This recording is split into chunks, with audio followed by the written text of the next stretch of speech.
Hey everybody, Dallas again with Chaos Fragrances. Today we're back with another fragrance video. I almost said fragrance review, but this is not a fragrance review. Today we're going to be taking a look at my weekly fragrance rotation starting from last week, Wednesday, April 10th, up until Tuesday, April 16th. So when you guys are seeing this, that will be yesterday. So this is something I've been tossing around the idea of wanting to do for a while. I actually posted on my community page on YouTube a while back asking if you guys would be interested in seeing something like this. And quite a few of you said that would be a pretty cool idea, so I figured now would be the time to start trying to do this. I may do this every week, I may not. We'll just see what happens and we'll see how much you guys like it. So let me know down below if you guys want to see more of these videos, if you want to see them every week, every other week, whatever the case may be, just let me know. I think it's a pretty cool idea. A few of the other reviewers have been starting to do it as well. It's just kind of cool to see what everyone's wearing. Just kind of throughout the year as we go through different seasons and things like that. So let's go and jump into this starting off on Wednesday, April 10th. I went with CK Summer 2018. So I was wearing this one mostly to test for the review that I uploaded shortly after that. And this one is really nice stuff. I actually picked this bottle up for I think $16 for a 100 ml bottle off of somewhere on eBay. And that's a really good price. If you want to know more about this fragrance in detail, you can go check out that review. But just to sum it up, it's a really nice scent. It's got mojito notes and it's got some coconut as well. There's the lime, lemon, mint mixture, that mojito type of scent. But there's also coconut, which lends to a nice overall sweetness. It does smell really nice. It smells very pleasant. And it's a really nice cheapie to have for the summertime. So this is what I started off my week with, CK1 Summer 2018. Moving on to Thursday, I went with Bentley Momentum Intense. So this is one that I've been enjoying a whole lot lately. I did a review on this one already as well. You can go check that out on the channel again for more detail if you want to know more about it. This is really incredible stuff. Just to give you a brief idea, this one smells a lot like CH Men by Carolina Herrera. More specifically, the older red ribbon style bottles of CH Men, so the vintage formulations. This has a little bit of a twist on that DNA though. It has amber wood, which is like an ambroxan type of smell, and it comes across smelling really nice in the scent. I honestly wasn't expecting to be enjoying this one as much as I have been. I've been reaching for this one a lot, almost without even really thinking about it. It's just something that smells so incredible to me that I really just pick it up without even thinking about it. This is a great alternative to CH Men if you want something that gets close to those vintage formulations and has a little bit better performance and at a fraction of the price. This is one you're going to want to check out. It's got great complement factor. It smells really nice. Like I said, it's got good performance. It's just a really awesome scent. Bentley fragrances are known for being really good value, really good bang for your buck, and that's no exception here. This stuff is a rock star. Moving on to Friday, I went with Bulgari Aqua Atlantique. So this is another one that I've been wearing a ton of lately. It's just one of my favorite scents when it comes to all of the blue fragrances. So I'm talking about Versace Dylan Blue, Bleu de Chanel, Dior Sauvage, all of those scents that kind of are in the same genre. This one has to be my favorite as of right now. At one point it was Sauvage. I wore a ton of Sauvage last summer, last spring. This stuff has really kind of taken over for me. I just love how this one smells. It's got more of a unique factor because it has that Bulgari Aqua aquatic DNA, but it does take that ambroxan type of smell from Sauvage and some of those others and mixes it into this one. So you do have that mass pleasing, compliment getting DNA smell, but with a unique touch. It really gives it a lot of character. Performance on this one is also really good. It's almost stupid how strong this stuff is. This is stronger than Sauvage on my skin, and Sauvage is a beast off of my skin. 2 sprays is all I go with Sauvage, and this one, honestly, I could probably get away with going with 1 spray. It is that strong. Longevity, over 10 hours. Projection, very strong. This stuff is just incredible. This is going to be one of my heavy hitters for summertime, and I've already been wearing it a lot. So that is Aqua Atlantique. Before I jump into Saturday, I just want to ask you a question. Have you checked out my course yet? You may have heard of it, you may not have. I haven't talked about it too much. I have a course on decanting. You can check it out down below, the first link in the description. If you want a way to make your money back on all the fragrances that you've been purchasing, that's how you're going to be able to do it. So if you want to check that out, check out that first link down below. Now let's jump into what I wore Saturday. So on Saturday, I wore Dolce & Gabbana Le Fou 21. So this is another one I just released a review on. This is one that I wore on Saturday, just one more time to give it another test run before I recorded that review and uploaded it. So like always, if you want more information on this, you're going to check out that review. Overall, I think this is a pleasant scent. Like I mentioned in the video, it's not something that I'm in love with.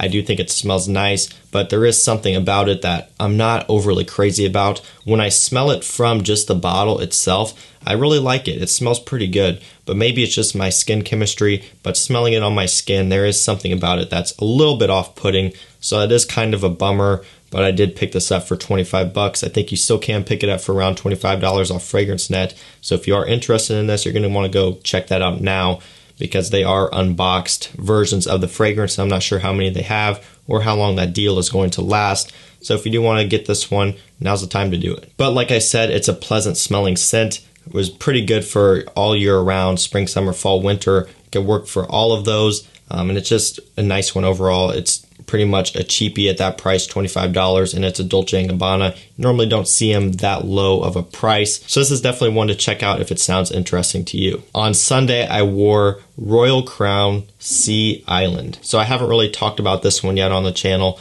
This is a very, very unique marine aquatic type of scent from Royal Crown. It's got a lot of interesting notes. I can't actually think of them off the top of my head. I do remember one of them though is kelp. There's like kelp, bergamot, and a few other notes as well. It's just a very unique marine scent, a very unique aquatic scent. This smells nothing like your typical Aqua de Jo's or Nautica Voyage or whatever the case may be, those designer aquatic scents. This is something that is in a completely different ballpark. And for me, that's what I was looking for, because when I first started out collecting fragrances, aquatics were my jam. They were my favorite. I loved aquatics. I thought they were the best thing ever. After a while, though, I started to get kind of bored of them, because a lot of the designer aquatics, like I've talked about before, are all somewhat similar, and it started to get a little bit boring. But once I started to move into niche, I wanted to try to get into some more niche smelling aquatics.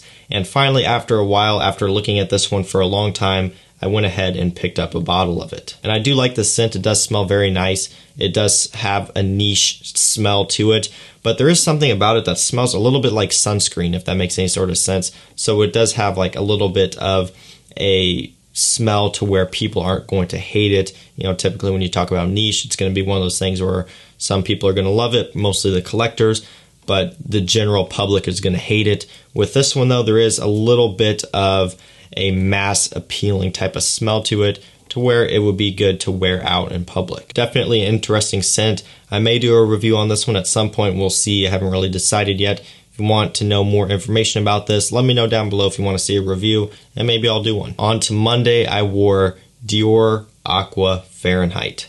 So this is another one I just released a review on. Got this one a while back, so I had been testing it for a while before I did that initial review. And then I wore this one on Monday, which is, I believe, is the day that I uploaded the video. This is another really unique summer scent.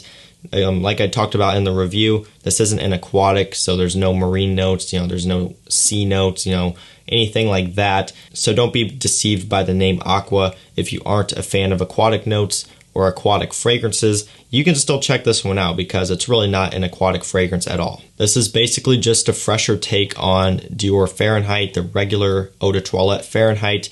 It has grapefruit, it has the violet that it's known for. It just smells really, really good. It's got this like cucumber type of smell as well, which I really like. I really like the note of cucumber, or at least the smell of cucumber that it has in some fragrances, and it's in this one, and I really like it. Like I just said, there aren't many fragrances that smell like this, so if you're after a unique scent for summertime and you're tired of a lot of the basic fragrances, or ones that everyone else is going to be wearing in the summer around you, you can wear this one, and I can almost guarantee no one else around you is going to be smelling like you. This performs good. The quality is amazing. It smells amazing. This is just a really, really awesome scent. I do believe it is discontinued, so if this is something that interests you, you may want to go ahead and try to find a bottle while you can. I picked this one up on eBay for like $98, I believe is what it was. It's a great price. If you can find it for that price, I believe it's worth it 100%. All right, guys, so now we're at Tuesday, which is yesterday. I wore Gucci Pour Homme 2. So this is one that's pretty popular. A lot of people know about this scent. It's known for the note of tea, and I'm a huge fan of tea and fragrances. Creed Silver Mountain Water uses tea, and I love that scent. Replica Under the Lemon Trees actually has a nice prominent tea note in that one, along with a lemon that smells great. The tea in this is incredible. The scent itself is incredible. The quality is great. For $50 for a 100 ml bottle like this, it's really hard to beat. Just a great scent, and it's one that I wore yesterday. I would like to wear it a little bit more. I actually decanted most of it out, so I'm probably going to have to pick up another bottle at some point. But I do think it's a great scent. It just smells so pleasant, so soothing, so calming, and it's really hard to go wrong with this one. So guys, that was my weekly fragrance rotation. This is the first one, like I said. Let me know if you want to see more of these down below in the comments. Maybe let me know what fragrances you wore last week. I'd be curious to know about that. So guys, that's going to do it for this video. If you enjoyed, don't forget to leave a like. Also, don't forget to subscribe and turn on post notifications so you don't miss when I post. And that's it for me, guys. I'll see you in the next one. Peace out.